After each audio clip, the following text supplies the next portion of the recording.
What is up, everybody? My name is Justin French, covering music for those who care, and kind of want to make a quick CD collection update. I haven't done anything with my CDs or vinyls since, I think, September, August, whenever I started this channel back up pretty much.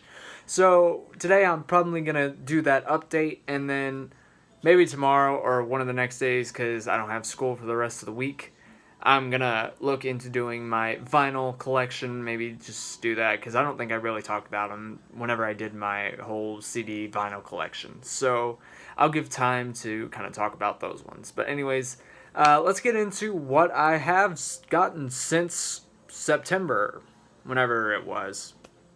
Hope you enjoy. Alright, so the first one I got was Arch Enemy's new album, Will to Power, the first ever album that I reviewed on the channel, and ever since that review, I haven't really gone back to the album much, but I really enjoy the packaging that this album had.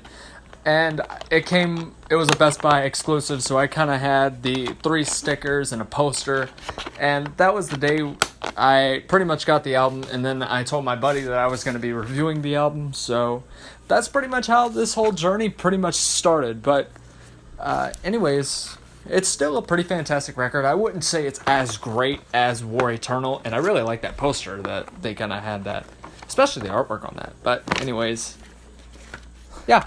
Next one I have is Blue October's album, Approaching Normal, from 2009, and I have to say, I do remember seeing trailers to this album with the song Dirt Room, which I still enjoy to this day, along with Say It, and also the song The End, which I just discovered, although I have the clean version because I found this one at a Goodwill. But I do have to say that overall, I still find this album to be pretty enjoyable, and I'm really looking forward to I Hope You're Happy, the album coming out in June, so yeah. Next up, I have my favorite album of 2017, and that's Brand New's album, Science Fiction. Finally, after 8 years of waiting after the incredible album, Daisy, we finally got a follow-up, and what is believed to be the final album that this band is putting out. And if it is the final album that this band is putting, I think they did a pretty phenomenal job with this album, especially in its atmosphere. That's the one thing I always love about this album. And also the artwork, of course. Next up, I have Brandi Carlile's new record, By the Way, I Forgive You, and it's probably one of my favorites at the moment of the year. And I'm just really digging the more kind of reflective and personal kind of lyrical themes that this album is going for, and of course, Brandi Carlile's vocal delivery. I think she sounds just as great as she did back in 2007, and yeah, and I just found out that the artwork was done by one of the Avett brothers, so yeah. Next one I found at a flea market for only $1, and that was Coverdale Page with their self-titled album. David Coverdale of Whitesnake and Jimmy Page of Led Zeppelin. Whisper, A Prayer for the Dying, and Pride and Joy are 2 of the easiest standouts that are on the record, so if you haven't heard those, check them out. Next up, I have Disturbed with their album 10,000 Fists, which is probably their last good album up until Immortalized came out back in 2015, but I hear they're working on some new music, so hopefully we get something soon. But I've always enjoyed tracks from this album, such as Stricken and their cover of Land of Confusion by Genesis. And I have to say that every time Disturbed does a cover, whether it's Tears for Fears or Simon and Garfunkel even, I think they really nail it and hit it out of the park. So yeah, and the insert is pretty much the cover art. So yeah. Next up, we have Eminem's controversial record, Revival, which came back out in December. And I know a lot of fans and critics were pretty much giving it shit because, you know, it's different. But, I mean, it's got some good songs. I'm not going to say every track was great on it or, you know, this thing is a masterpiece. But, I mean, it's got some good songs on it. It just grows on you over time. Next up, we have Evanescence with their album Synthesis, and man, was it a different direction for this band. It kind of went for more kind of orchestraic and electronica kind of sounds, and it's kind of weird because the Best Buy edition left off tracks 8 through, I think, 11 on the track list, so yeah, that's pretty weird. And I kind of like that disc. Mind me, I'm trying to get the disc, but man, was it hard. But hang on, the disc is coming, you'll see it. Nope, I put it back. Great. Next up, we have Foo Fighters' new album, Concrete and Gold, which was another album that I first reviewed. And I'm a bit disappointed, and this album felt a bit lackluster in my opinion. it did have a good couple of songs like The Sky is a Neighborhood, Run, of course, and I kind of actually dig the guest features that are on the record, like Sunday Rain, Paul McCartney, and Make It Right with Justin Timberlake. But other than that, the album is just pretty much forgettable, and yeah, it's just lackluster. Next up, we have Judas by Fozzy, and while I'm not playing it as much as I did whenever I was reviewing the record, it still got some good songs on it. I definitely dig Judas, the title track of this thing, and Painless is pretty much a song that gets stuck inside your head, no pun intended, from Sin and Bones. But it's still a pretty good record in my opinion. Next up, I got this one at a Goodwill, and that's Peter Gabriel's album Security, and the main reason I had to get this song is because I really enjoy Shock the Monkey, the original, and I know it was covered by Cold Chamber, and oh hey, you could see me. Hi, how you doing? So yeah.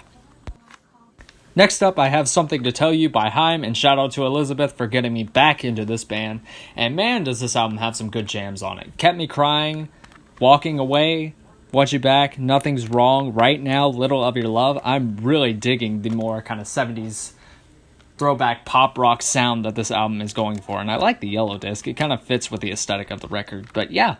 Next up, I found this one also for $1 at a flea market, and that's Ice Cube's album Lethal Injection. I figured I need something hip-hop-ish in this collection, so I was like, I kind of dig Ice Cube, so why not get this one? And I really enjoy the intro to this album.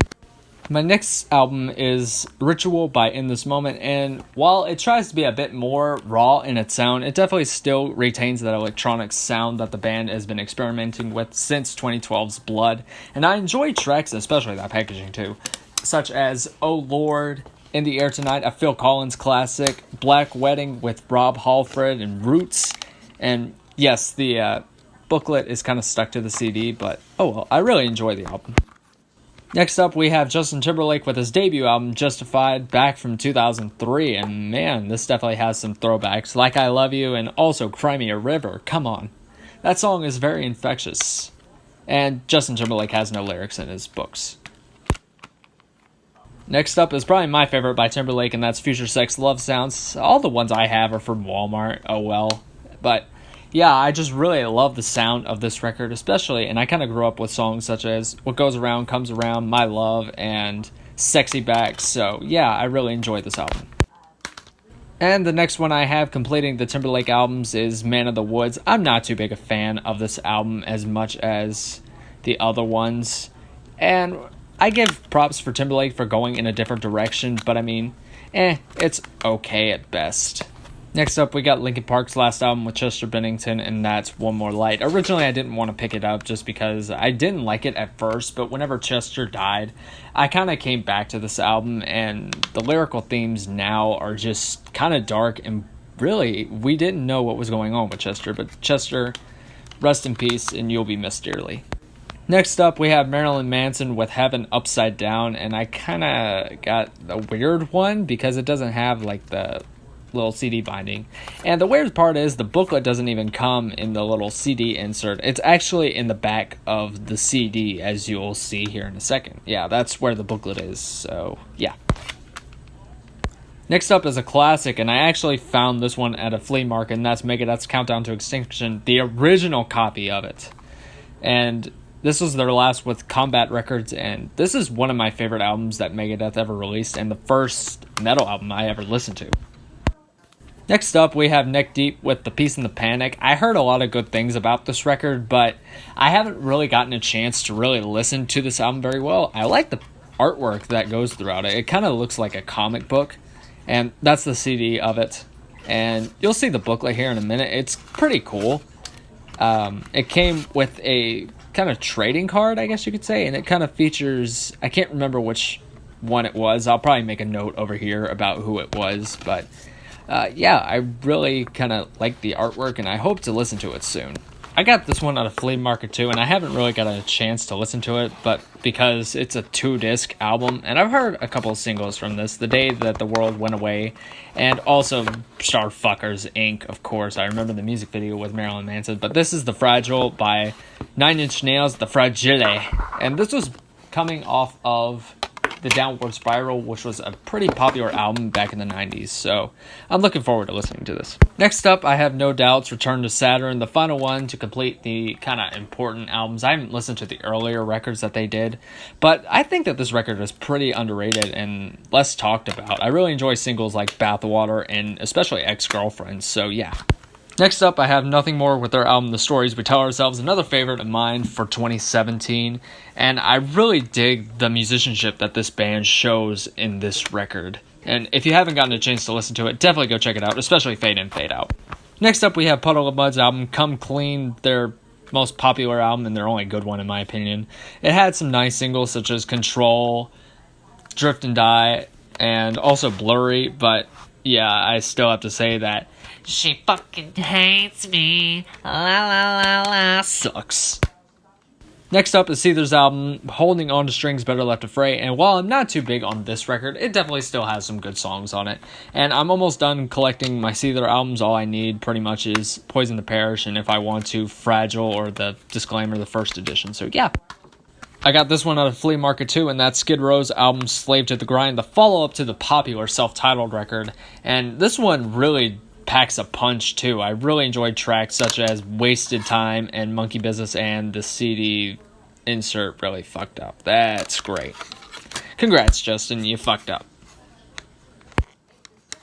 Next up is an album I'm not really digging as much, and that's Taylor Swift's album, Reputation. The only reason I pretty much got it is because I needed the CD version because the digital wouldn't come out yet, so I had to go run to Best Buy again whenever I got Evanescence and run and get this record. And I'm not too big on this one. This is probably my least favorite Taylor album that is on her catalog, so yeah, pretty disappointing in my opinion.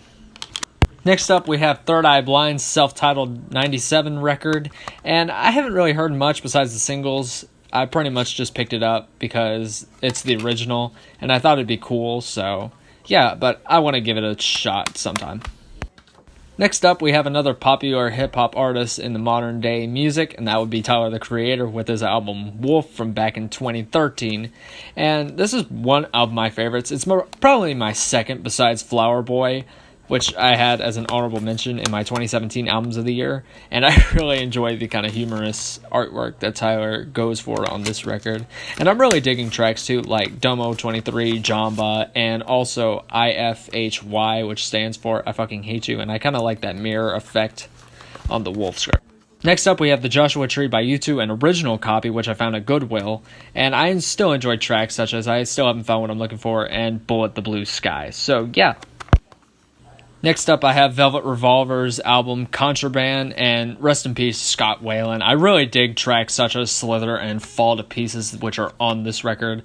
And I have to say, this is a pretty nice supergroup, which I really wish would have put out at least another record, so yeah. Next up, I have Weird Al Yankovic's Bad Hair Day. I got this one for $1 at a flea market, and I thought, why not? I don't have any Weird Al in my collection, so I thought it'd be pretty funny and pretty cool, but it's still a good record. So yeah.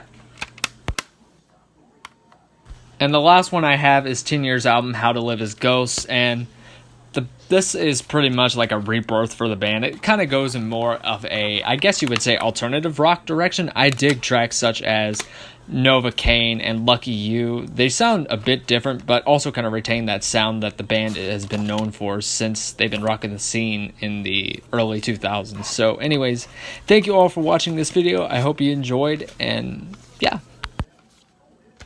Thank you all for watching this video. As always, thanks to Infinity on Hannah for these awesome designs. If you want to subscribe to my channel, you can click right over there to catch up on more content on this channel. If you want to see a previous video that I did, you can click right over there to see that video. And if you want to follow any of my social media links, they are linked down at the bottom. So thank you all for watching. Hope you enjoyed, and hope to see you soon.